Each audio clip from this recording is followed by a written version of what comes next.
حضرت آمینہ کہتی ہے کہ میں جہاں بیٹھتی ہوں خوشبو آنے لگتی ہے، میں جہاں جاتی ہوں خوشبو آنے لگتی ہے۔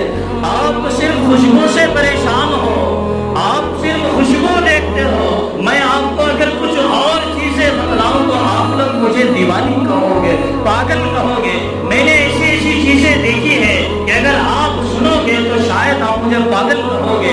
جب میں باہر نکلتی ہوں تو سورج مجھے جھک کر سلام کرتا ہے، چاند مجھے جھک کر سلام کرتا ہے۔ جب میں رات کو سوتی ہوں تو میں نے ایسی عورتوں کو دیکھا ہے جو ہاتھ پنکھا لے کر مجھے ہوا کرتی ہے۔ میرے محترم بزرگ دوستو، حضرت آمینہ کہتی ہے یہ خوشبو اور یہ جو نئی نئی چیزیں جو نظر آ رہی ہے یہ کوئی میرا کمال نہیں ہے، میرے وطن کے اندر جو نبی پاک صلی اللہ علیہ وسلم یہ جو مہمان آنے والا ہے شاید اس کی برکت سے